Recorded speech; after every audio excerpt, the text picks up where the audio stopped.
لأول مرة بعد سنين كتير مش عارف أعدها ولا أقول كام سنة، الأهلي بياخد أجازة أخيرا من الكورة في الفترة الصيفية زي أي فريق عادي طبيعي في العالم كله. بعد سنين طويلة من تلاحم المواسم بيعود بينا النادي الأهلي بكرة، اللي كلنا وحشنا أداء النادي الأهلي ولعب النادي الأهلي والفرجة أصلا على النادي الأهلي. زي ما انتم كتير وحشتوني كنا أجازة مع هذه الأجازة الكروية، ولكن سيعود بكرة الموسم من جديد عن طريق لقاء هام جدا وبطولة جديدة. مش مجرد بداية موسم، بداية ماتش في الدوري او ماتش ملوش يعني نتيجة ببطولة معينة، ماتش السوبر الافريقي بين الاهلي المصري واتحاد العاصمة الجزائري على ارض الطائف السعودية في اسيا. هو نهائي افريقيا برضو لحد دلوقتي ما بعرفش ليه نهائي افريقيا بتتلعب هناك، بس ما علينا، او نهائي السوبر الافريقية. ولكن هيعود الاهلي من جديد وفي ثوب جديد بعد حاجات كتيرة جدا بتتغير، بعد ما شفنا كل السنة اللي فاتت مدرب ما خدش كل الصفقات اللي هو عايزها، ما حضرش فترة اعداد، مر بظروف صعبة جدا،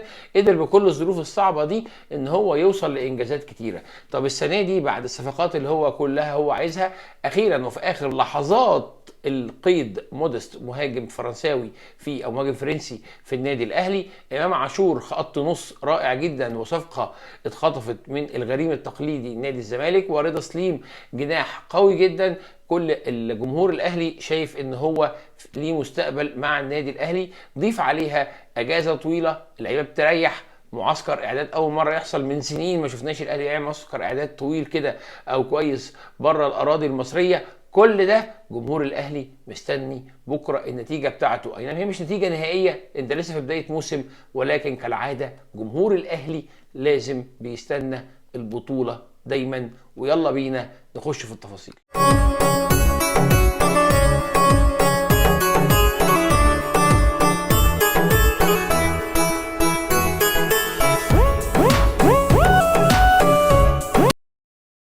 كالعاده ما بحبش النغمه بتاعه اتحاد العاصمه هو فريق جيد ولكن الاهلي اقوى منه بكتير والبطوله مضمونه. لا، الكلام ده مش موجود في الكوره. حتى لو اتحاد العاصمه فريق مش جيد، فما بالك اتحاد العاصمه السنه اللي فاتت بياخد الكونفدراليه من فرق كبيره جدا زي الجيش الملكي وزي اسك ميموزا، لاعب ماتشات قويه جدا قدر ان هو يفوز بيها. عنده مدرب قوي جدا اللي هو عبد الحق بن شيخه، وعبد الحق بن شيخه على فكره لاعب نهائيات كتيره جدا، اي نعم اغلبها محليه باستثناء الكونفدراليه فاز بيها كلها. رغم كده هو نتائجه في الدوري مش قد كده، او مش نتائج على مستوى الطموحات اللي هو بيشوفها اللي هو بيوصل لها في الماتشات النوك اوت. ولكن ده بيزيدنا قلق ان هو بيقدر يلعب ماتشات النوك اوت بشكل جيد جدا، فلازم يكون عينك في وسط راسك. وفي الاخر هو فريق احرز الكونفدراليه. من النقط المهمه جدا ان انت ما تقدرش تقول ان انا اقدر ادرس او اقدر ابص على الماتشات بتاع السنين اللي فاتت بتاع اتحاد العاصمه، لان السنه دي اتحاد العاصمه ماشي 14 لاعب وعمل 12 صفقه جديده. فانت بتتكلم على فريق يعتبر جديد لنج، فريق جديد تماما. فانت بالتالي مش عارف نقط القوه والضعف الا بالعيد. لو حد يسمع عنه او قرا عنه اللي هو المدافع، وهو كابتن الفريق ومدافع قوي جدا، وبيفكرك بيه في الاهلي بمحمد عبد المنعم، لان هو بيعرف يعمل بيلد اب، بيعرف يطلع يشوط ويسدد من بره ال 18 وبيلعب بالهيد، فهو مدافع جيد جدا. ولكن عبد الحق بن شيخه هو المدرب فعلا اللي موجود معاهم بقالهم فتره. الفرقه اتغيرت كلاعيبه، ولكن بن شيخه هو المدرب الذي يمتاز بخطه او الذي يختار خطه دايما 4-2-3-1.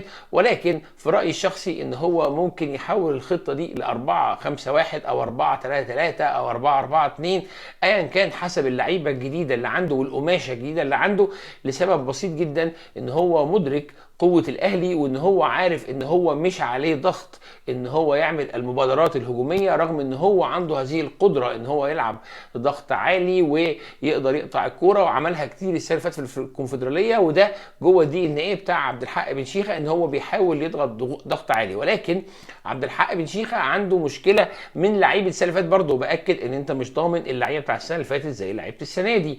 إن السنة اللي فاتت كان عنده ضعف على المستوى الدفاعي، كان كتير جدا لما الباكات بتطير زي ما بيقولوا بيبقى وراهم فراغ كبير جدا. كان عنده مشكله في اللعيب رقم 6، عمليه ربط ما بين الدفاع والهجوم، وكان في جاب كبيره جدا موجوده في الحته اللي هي ما بين خط ال 18 وخط النص، كان بيقدر تستغلها الفرق الاخرى وتقدر تلعب عليها وتقدر تزيد فيها وتكسب ارض وتسدد من بره ال 18. ده كان بيمثل خطوره على اتحاد العاصمه. هل هو قدر يسد الثغرتين دول، واهم ثغرتين عنده من النواحي الدفاعيه؟ لان انت لو بصيت على نتائجه السنه اللي فاتت هتلاقيه احرز 31 هدف ودخل فيه 30 هدف، فهو على المستوى الهجومي جيد ولكن على المستوى الدفاعي ضعيف جدا.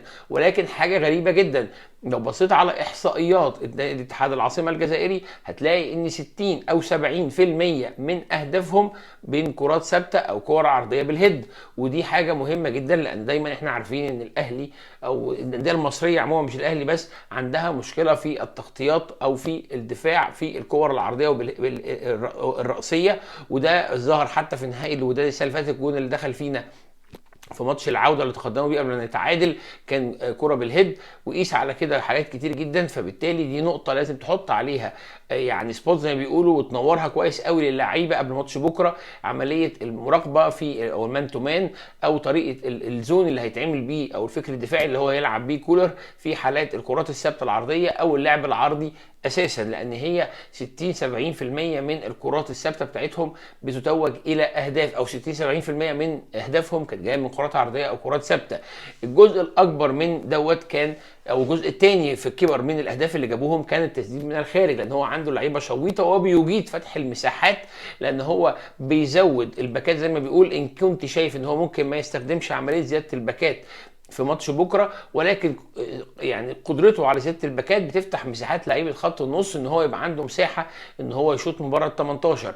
الطريقه الثالثه اللي بيجيب بيها جوال اللي هي الضغط العالي، الضغط العالي اللي بيؤدي الى اخطاء من مدافعين الخصم فيقدر يلعب بيه على او يلعب بهجمات مرتده سريعه، لان هو عنده لعيبه سرعه واقوياء يقدر بيه يحرز اهداف. واعتقد ان هو ماتش الجيش الملكي السنه اللي فاتت قدر يكسبه في المغرب بنفس الاسلوب بتاع الضغط العالي. ولكن هل هو عنده القدره من الجراءه ان هو يلعب قدام الاهلي بطريقه الضغط العالي؟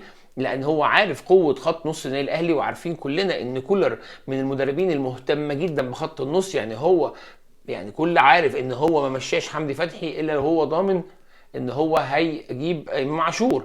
لما جه جاب لعيبه من بره كان اهم لعيب جابه كريم نيدفيد، فبالتالي هو عنده يعني نوع من انواع الاهتمام جدا بلعيبه خط النص. فده ممكن يخلي عبد الحق بن شيخه ما يلعبش ضغط عالي، ممكن ميديم او داون بلوك، لان هو هيخاف من خط النص ومن الاطراف سواء حسين الشحات او بيرسيتاو او بدلائهم زي عبد القادر، او لو اضطر يلعب مثلا رضا سليم والكلام ده كله. فبالتالي هو هيبدا يحط دي نقطه قويه جدا في الاعتبار ان هو ما يلعبش الضغط العالي.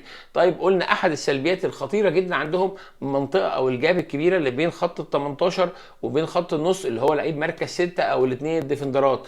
عشان كده انا ميال ان هو ممكن يلعب 4-4-2 او 4-5-1 عشان يملا الحته دي. طب انا عشان اقدر استفيد بالحته دي واقدر استخدمها كناحيه من النواحي الايجابيه عندي كنادي الاهلي عشان امثل خطوره على اتحاد العاصمه، لازم وجود بلاي ميكر. طب هل البلاي ميكر ده هو قفشه ولا الثلاثه بتوع نص الملعب؟ حد هيديله دور هجومي زي ما كان بيدي للسوليه، واحنا عارفين السوليه الوحيد اللي هو مش هيلعب ماتش بكره خالص لان هو مصاب ومش راجع غير بعد فتره. فهل هيلعب بقفشه ولا هيدي دور هجومي لديانج او امام عاشور؟ لان غالبا هما الاثنين دول هيكونوا لعيبه نص الملعب مع مروان عطيه بنسبه 99%، امام عاشور ومروان عطيه واليو ديانج. فهل هيديهم الدور ده ولا هل هيدي دور؟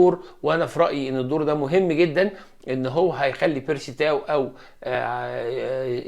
حسين الشحات او حتى لو بدلائهم رضا سليم وطاهر محمد طاهر وعبد القادر ان هم يخشوا لجوه. لان حاليا بقى عندك راس حرب حقيقي. اي نعم فكره ان مودست ما اعتقدش ان هو هيبدا ماتش بكره، ولا هيبدا كهربا غالبا او صلاح محسن، لان هو لسه ما اتمرنش غير تمرينين او تمرين واحد وسافر بعد كده معاهم على السعوديه. فهي الفكره كلها ان انت ازاي توصل للحته دي، لان هو عنده القدره ان هو يكون مصدر خطوره، او المكان ده عنده القدره ان هو يكون لينا مصدر خطوره لو قدرنا نستغلها بشكل سليم. برضو من الحاجات النقط الضعف المهمه جدا في اتحاد العاصمه وظهرت جدا، رغم ان هم من اكتر اهداف جابوها كانت من كرات ثابته وكرات عرضيه، الا من اكتر الاهداف اللي دخلت فيهم كانت من كرات ثابته وكرات عرضيه او كرات كورنر او حاجات زي دي كلها. طب انت تقدر تستفيد بيها؟ هل دي معناها ان كولر هياخد قرار صلاح محسن؟ لان كلنا عارفين ان كهربا مهاجم وهمي اكتر منه مهاجم صريح، بيلعب برجله احسن ما بيلعب براسه، فبالتالي وجود صلاح محسن، لان قلت مودست مش هيكون عنده من الجراءه ومن اللياقه اصلا ومن الاندماج ان هو ياخد قرار ده ان هو يبدا يلعبه. فهل هيكون صلاح محسن هو الاختيار الامثل؟ في رايي مع رؤيتي لفريق اتحاد العاصمه، فصلاح محسن هيكون القرار الامثل عشان الاستفاده منه في الكرات الثابته اللي هم ضعفوا فيها. وضيف عليها ان احنا عندنا شبه يقين ان هم هيلعبوا ميديم بلوك او داون بلوك، فبالتالي هيبقى عندهم زحمه في المنطقه دي، فتبدا تستخدم سلاح الكور الطوليه والكور العرضيه اللي عايزه هيدر صريح سواء كان صلاح محسن او مودست. يبقى من الرؤيه دي كلها اشوف ان التشكيل الامثل للنادي الاهلي هيكون بكره محمد الشناوي في حراسه المرمى، الاثنين المدافعين محمد عبد المنعم معاه ياسر ابراهيم، الاثنين الباكات محمد هاني وعلي معلول. واعتقدش ان ده هيبقى فيه تغييرات كتير او فيه مفاجآت. نفس القصه في نص الملعب مروان عطيه ومعاه امام عاشور ومعاه اليو ديانج، مع زياده ادوار الهجوميه لامام عاشور واستغلال رجله ان هو شويط في المنطقه اللي اتكلمنا عليها بين خط ال 18 وبين نص الملعب.